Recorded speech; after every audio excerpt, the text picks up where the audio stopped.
বারবার জানানো সত্ত্বেও সংস্কার হয়নি রাস্তা। অবশেষে নিজেরাই হাত লাগালেন ঢাকুরিয়ার বাসিন্দারা। উত্তর চব্বিশ পরগনার গাইঘাটা ব্লকের ঢাকুরিয়া এলাকায় 100 মিটার রাস্তা ছিল বেহাল অবস্থায় টানা 11 বছর ধরে। স্কুল পড়ুয়া থেকে সাধারণ মানুষ পড়ছিলেন চরম সমস্যায়। পঞ্চায়েত বিডিও সব জায়গায় জানানো হলেও মিলেনি কোনো সুরাহা। তাই এবার নিজেরাই চাঁদা তুলে জেসিবি এনে রাস্তায় মাটি ইট ফেলে তৈরি করে ফেললেন পথ। জনগণের এই উদ্যোগে উপকৃত হচ্ছে একাধিক গ্রাম। প্রশাসনের গাফিলতির বিরুদ্ধে মানুষের ঐক্য এবার নজির গড়ল ঢাকুরিয়ায়।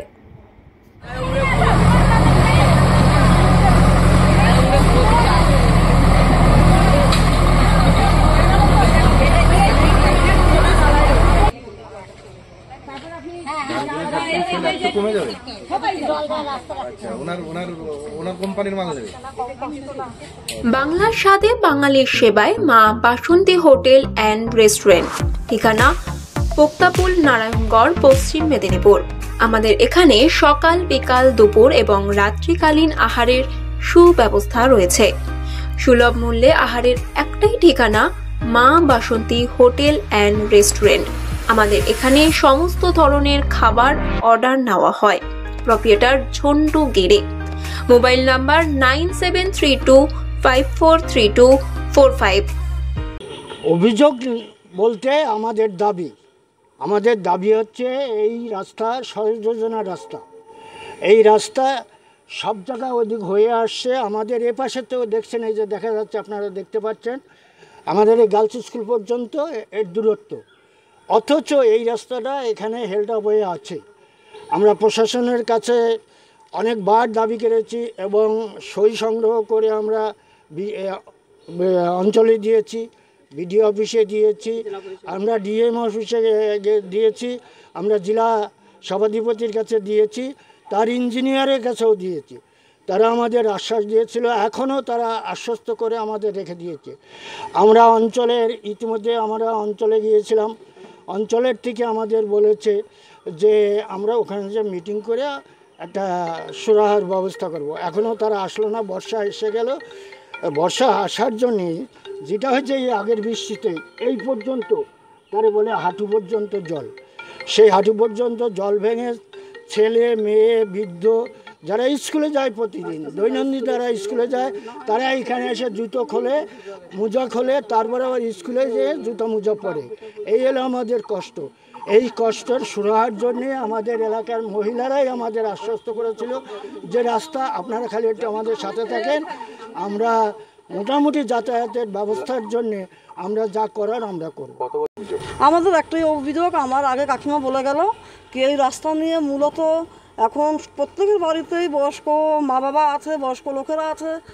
মেন রোড এটা দিয়ে ভ্যান, টোটো, অটো কিচ্ছু যায় না। আমাদের ঘুরে যেতে হয়, মানে পেশেন্ট আদমারাও হয়ে যেতে পারে। বাচ্চারা স্কুলে যেতে পারছে না, পরে গিয়ে আমার পরিবারের এই আশেপাশে যাদের হাত পায়ে মোচকা লাগা, ভাঙা, ফোন নষ্ট হয়ে যাওয়া, জলে পড়ে, আমরা এই সমস্ত অনেক কষ্ট সহ্য করে লাস্টে থানা, পুলিশ, বিডিও অফিস, পঞ্চায়েত সমিতি কোথাও কোনো কাজ হয়নি।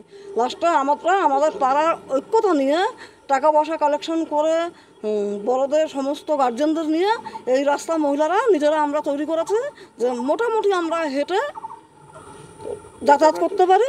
না, অবশ্যই ওরা আমাকে জানিয়েছিল এবং ওরা পঞ্চায়েত প্রধান মহাশয়কেও জানিয়েছিল এবং ওরা কিছু লোক এখান থেকে গিয়ে প্রধান সাহেবের সঙ্গে মিটিংও করেছিল রাস্তার নিয়ে।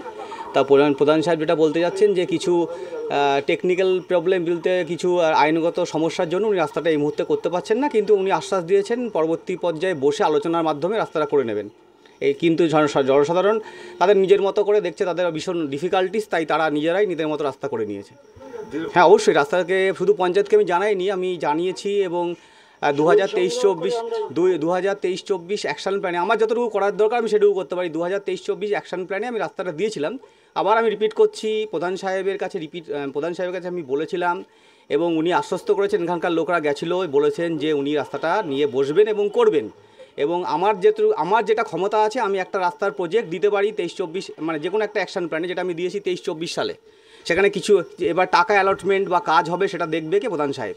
এবং আপনারা যদি পোর্টাল খোঁজেন দেখবেন 2023-24 সালে টোটাল রাস্তাটা না, এই 50 মিটার রাস্তা এই মাথা থেকে ওই মাথা পর্যন্ত, মানে পূর্ব দিক থেকে ওই পশ্চিম দিক পর্যন্ত 50 মিটার রাস্তাটাই দেওয়া আছে, কারণ এই রাস্তাটার এইটুকু জায়গা হচ্ছে ঢাকুরিয়া পঞ্চায়েতের 179 নম্বর ওয়ার্ড, মানে আমাদের সংসদ নম্বর 28, তার আন্ডারে পড়ে। ওই দিকটা আমি দিতে পারবো না, কোনটা ওটা হচ্ছে আমার আন্ডারের মধ্যে পড়ে না, মানে আমার পঞ্চায়েত এলাকার মধ্যে পড়ে না।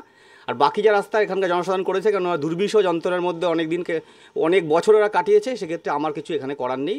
আমি এনাদের মতো করে মহিলারা তাদের শক্তি, সমস্ত মহিলারাই তাদের দীর্ঘদিনের মানে তাদের প্রবলেমটা তারা নিজেরাই চেষ্টা করেছেন সলভ করতে, যে আমরা হাঁটতে পারছি না। এরা অভিযোগ জানিয়েছিল, কিন্তু আমার দিক থেকে আমার কিছুই করার নেই, এখানটায় আমি কিছু করতেও পারিনি, কিন্তু এরা নিজেদের স্বেচ্ছা নিজেদের কাজটা করে নিয়েছে। আমার আমাদের যে রাস্তাটার কথা বলছেন সেই রাস্তাটা দুবার স্যাংশন হয়েছিল এবং দুবারই ওয়ার্ক অর্ডার ইস্যু হয়েছিল, এবং তার ওই পোর্শনটুকু বাদ দিয়ে বাকি সব জায়গাটাই হয়ে গেছে রাস্তাটা। প্রথমবারে ওইটা প্রধানমন্ত্রী গ্রাম সড়ক যোজনায় হওয়ার কথা ছিল, তখনও একটা কোর্ট কেসের জন্য আটকে যায়। বাকি পোর্শনটা পুরোটাই করে দেওয়া হয়েছিল, এবং পরবর্তীকালে আবার যখন অভিযোগ হয় তখন সরাসরি মুখ্যমন্ত্রী থেকে আমাদের ফান্ড আসে, সেই ফান্ড অনুযায়ী আমরা আবার কাজ করতে যাই, এবং যথারীতি তখনও আবার একটা কোর্ট কেস হয়। সেই কোর্ট কেসের ফলে আমাদের ওই পোর্শনটুকু বাদ দিয়ে বাকি সবটাই করে দেওয়া হয়েছিল। যেহেতু ওখানে রিপিটেডলি কোর্ট কেস হচ্ছে, সেজন্য এখন যতদিন না কোর্ট থেকে ডাইরেকশন আসছে আমরা ততদিন পর্যন্ত সরকারিভাবে কোনো কাজ ওখানে করতে পারি না, সেজন্য আমরা করতে পারিনি ওদের ওখানকার কাজটা। এখন দেখুন, এটা একটা কোর্ট কেস আছে, এখানে আমি এই বিষয়ে বলতে পারবো না কে বা কারা এই রাস্তাটা কমপ্লিট করেছে, সেটা আমরা বলতে পারবো না।